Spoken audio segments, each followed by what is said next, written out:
तो चलिए हम लोग आज नदी का एक और टॉपिक लेकर आए हैं जिसका नाम है सिंधु नदी तंत्र। यानी कि सिंधु नदी तंत्र के बारे में हम लोग आज पढ़ेंगे। इसमें देखेंगे कि कौन कौन सी सहायक नदी है, कौन कौन से इसके दाएं तरफ से मिल रही है, कौन कौन इसके बाएं तरफ से मिल रही है। तो चलिए आज हम लोग शुरू करते हैं आज का लेक्चर, जिसका नाम है सिंधु नदी तंत्र। यानी कि सिंधु नदी तंत्र। तो सिंधु नदी तंत्र के बारे में हम लोग आज पढ़ेंगे। तो पहले देखते हैं कि इसका सिंधु नदी का उद्गम कहाँ से होता है और इसकी कौन कौन सी सहायक नदी है, इसके दाएं तरफ से कौन आकर मिल रही है और इसके बाएं तरफ से आकर कौन मिल रही है। तो पहले हम लोग देखेंगे एक जगह का नाम है जिसका नाम है तिब्बत। तिब्बत एक जगह है, यहाँ एक ग्लेशियर है चेमडुंग ग्लेशियर, वहाँ से एक झील है मानसरोवर झील। मानसरोवर झील, तो मानसरोवर झील से सिंधु नदी यहीं से निकलती है, इसका सृजन यहीं से होता है। बेसिकली जो है सिंधु नदी जहाँ से निकल रही है मानसरोवर झील से, यहाँ से तीन नदी का उद्गम होता है। एक होता है सिंधु का, एक होता है सतलज और एक ब्रह्मपुत्र का। तो क्वेश्चन पूछा जा सकता है कि कौन सा झील यानी कि कौन सी जगह से तीन नदी एक ही जगह से निकलती है।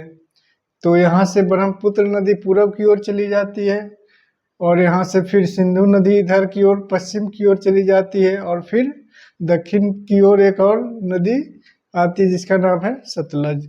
तो चलिए हम लोग यहाँ से देखते हैं। तो ये नदी कौन सी है, तो ये सिंधु नदी है। तो सिंधु नदी फिर भारत में बहते हुए फिर ये इधर पाकिस्तान में चली जाती है। सिंधु नदी, इसका क्या नाम है, सिंधु, सिंधु रिवर है। तो इसकी प्रथम जो सहायक नदी है वो इधर से आती है, एक नदी है जिसका नाम है सियोक नदी। सियोक, सियोक नदी जो है यानी कि सिंधु की प्रथम सहायक नदी है, जो कि ये भी तिब्बत से ही आती है। उसके बाद एक और नदी है जिसका नाम है गिलगिट। क्या है, गिलगिट। सियोक के बाद एक और सहायक नदी, ये जो नदी सब है ये दाएं तरफ से आकर सिंधु में मिल रही है। तो गिलगिट के बाद एक और नदी है जो कि काबुल की तरफ से आती है, इसका नाम है काबुल नदी। काबुल, काबुल नदी। काबुल की एक और सहायक नदी है, काबुल की एक और सहायक नदी है जिसका नाम क्या है, स्वाट नदी। स्वाट नदी। तो हम लोगों ने देखा कि इसके दाएं तरफ से कौन कौन सी नदी आकर मिली। पहला जो है सियोक नदी है, ये भी तिब्बत से आकर इसमें मिल जाती है, छोटी सी नदी है। उसके बाद देखें कि गिलगिट नदी है। उसके बाद देखें काबुल नदी है, काबुल में ही एक और नदी आकर मिलती है जिसका नाम स्वाट है। तब देखते हैं कि इसके बाएं तरफ से इधर से कौन कौन सी नदी मिलती है। तो इसका पहला जो नदी है इसमें देखते हैं कि ये है चिनाब नदी। ये क्या है, चिनाब नदी है। और यहाँ से एक नदी निकलती है, इसका नाम है झेलम नदी। इसका क्या नाम है, झेलम नदी। चिनाब में आकर कौन मिल रही है, झेलम। इसके बाद यहाँ से एक और नदी आती है, इसका नाम है रावी नदी। रावी नदी भी चिनाब में ही मिल रही है। उसके बाद झेलम, चिनाब, रावी, ये किसकी नदी है, ये चिनाब की सहायक नदी कौन है, झेलम और रावी।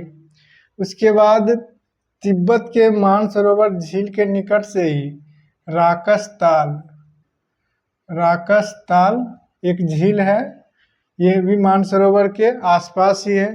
वहाँ से एक और नदी आती है, इसका क्या नाम है, इसका नाम है सतलज नदी। इसका नाम है सतलज नदी। तो ये जो चिनाब की कौन कौन सी है, झेलम और रावी जो है चिनाब की सहायक नदी है। सतलज की एक और नदी ब्यास कुंड से एक नदी आती है जिसका नाम है ब्यास नदी। तो दाएं तरफ से कौन कौन सी नदी है, और ये भी कहाँ मिल जाती है, ये भी चिनाब में ही मिल जाती है। ये यहाँ तक सतलज थी और यहाँ से फिर ये चिनाब हो गई, और चिनाब जो है आगे चलकर ये भी सिंधु नदी में मिल जाती है। और ये पाकिस्तान की पंजनाद, पंजनाद एक जगह है, पंजनाद, वहाँ पे सिंधु में मिल जाती है। यहाँ पे कौन सी जगह है, सिंधु नदी है यहाँ, सिंधु नदी में चिनाब जाकर मिल जाती है। तो हम लोगों ने क्या क्या देखा, इसको फिर से देख लेते हैं। तो तिब्बत के मानसरोवर झील से एक नदी निकलती है जिसका नाम है सिंधु नदी। तो यहाँ से 3 नदी निकलती है, सतलज भी इसी के आसपास निकलती है और ब्रह्मपुत्र भी यहीं से निकलती है जो कि पूरब की ओर चली जाती है। तो तिब्बत के मानसरोवर झील से सिंधु नदी का उद्गम होता है। यहाँ से इसकी पहली सहायक नदी जो है सियोक आकर मिलती है। सियोक के बाद गिलगित, गिलगित के बाद काबुल से एक नदी आती है जिसका नाम है काबुल नदी, और काबुल की एक और सहायक नदी है जिसका नाम है स्वात नदी। तो यहाँ तक हमने देखा कि सिंधु फिर आगे चलकर ये पाकिस्तान चली जाती है, और इसके बाएं तरफ से कौन कौन सी नदी आकर मिली, तो राकसताल झील से एक नदी आती है सतलज नदी। सतलज की एक सहायक नदी है जिसका नाम है ब्यास नदी। ब्यास जो है आगे चलकर ब्यास सतलज में मिली, सतलज आगे जाकर चिनाब में मिल जाती है। और चिनाब की कौन कौन सी सहायक नदी है, तो चिनाब की है एक झेलम नदी और एक रावी नदी।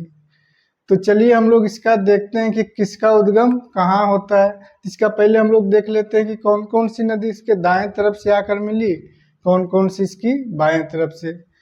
तो हम लोग यहाँ देखेंगे कि सिंधु नदी में कौन कौन है, तो दाएं नदी इधर से जा रही है तो इसका दाएं ऊपर से होगा।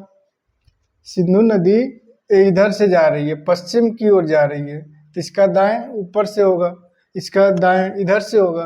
तो कौन कौन सी नदी है आप देखेंगे, सियोक नदी, और भी है यहाँ पे छोटी छोटी जिसका नाम एक जास्कर नदी भी है, एक सिगार नदी भी है, काबुल नदी है, काबुल है, उसके बाद गिलगित है, स्वाट है। ये सभी जो नदी है सिंधु नदी के दाएं तरफ से आकर मिल रही है। तो दाएं तरफ से कौन कौन सी नदी आकर मिली, तो दाएं तरफ से आकर श्योक नदी, जास्कर, सिगार, काबुल, गिलगित, स्वात नदी। अब इसका देखेंगे कि बाएं तरफ से कौन कौन सी नदी मिल रही है। तो सिंधु में बाईं ओर से कौन कौन सी नदी मिल रही है, तो बाईं ओर से देखेंगे तो इधर चिनाब, रावी, सतलज, ब्यास, यही सभी मुख्य नदी है इसकी, चिनाब, रावी, सतलज, ब्यास। तो इसकी बाईं तरफ से कौन कौन सी नदी मिली, तो बाईं तरफ से चिनाब, रावी, सतलज, ब्यास मिली। और दाईं तरफ से कौन कौन सी नदी मिल रही है, सियोक, जास्कर, सिगार, काबुल, गिलगित, स्वात नदी। तो हम लोगों ने इतना समझ लिया कि कौन सी नदी कहाँ से निकल रही है। तब इसका हम उद्गम स्थल देखेंगे कि कौन सी नदी कहाँ से उद्गम हो रही है। तो जो मेन है उसका हम लोग देखते हैं कि कौन सी नदी कहाँ से इसका उद्गम होती है। देखते हैं हम लोग किसका उद्गम स्थल कहाँ कहाँ है। तो पहले देखते हैं सिंधु नदी। तो सिंधु नदी का उद्गम स्थल कहाँ है, तिब्बत के मानसरोवर झील है। उसके बाद देखते हैं सतलज नदी। सतलज नदी का भी यही आसपास है, मानसरोवर झील के आसपास ही है। तो इसका भी है मानसरोवर झील के आसपास, यानी कि राकस ताल झील है। राकस ताल झील से किसका है, सतलज नदी का। उसके बाद देखते हैं हम लोग किसका है, झेलम नदी। तो झेलम जो है शेषनाग झील से है, शेषनाग झील। झेलम का उद्गम कहाँ से होता है, शेषनाग झील से होता है। और रावी का कहाँ से होता है, रोहतांग दर्रा। रोहतांग दर्रा। ब्यास नदी का ब्यास कुंड। तो ये उद्गम स्थल मतलब जो जिस नदी का जहाँ उद्गम है। और सिंधु नदी का जो लंबाई है टोटल वो कितना है 2880 किलोमीटर। सिंधु नदी की जो लंबाई है टोटल वो कितनी है, ये भी एग्जाम में पूछा जाता है कि टोटल लंबाई कितनी है सिंधु नदी की, तो 2880 किलोमीटर है। तो हम लोग ने सिंधु नदी तंत्र के बारे में ये इतना समझ लिया कि जो इसमें जो मेन क्वेश्चन पूछा जाता है कि इसमें बाईं तरफ से कौन कौन सी नदी मिलती है और दाईं तरफ से कौन कौन नदी मिलती है। तो अगर पूछा जाए इसके दाईं तरफ यानी ऊपर से, क्योंकि नदी इस ओर बह रही है, तो अगर नदी इस ओर बह रही है, अगर नदी इस ओर बह रही है तो इसकी दायां इस साइड ऊपर होगा और इसका बायां इस साइड होगा। तो अगर उसकी दाएं तरफ से कौन कौन सी नदी है, तो श्योक है, गिलगिट है, स्वाट है, काबुल है, जास्कर है, और भी मतलब बहुत सारी यहाँ पे छोटी नदी तो है, लेकिन यहाँ मेन यही सब नदी है।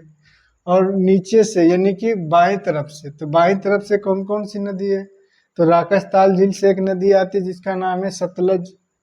सतलज के बाद जो है यहाँ से झेलम, चिनाब, रावी, ब्यास इसकी दाएं यानी कि बाईं तरफ से मिलने वाली नदी है। तो सिंधु नदी तंत्र के बारे में इतना चीज हम लोगों ने पढ़ लिया। आशा करते हैं आप लोग इसको अच्छे से समझे होंगे। आप लोग इसको मैप में जरूर बनाया करिए, मैप में बनाने से इसकी चीज़ें आसान हो जाती है और जल्दी इसको सीख सकते हैं आप। तो चलिए आज की क्लास हम लोग यहीं समाप्त करते हैं। तो कल हम लोग फिर एक नेक्स्ट वीडियो लेकर आएंगे। जब तक के लिए जय हिंद।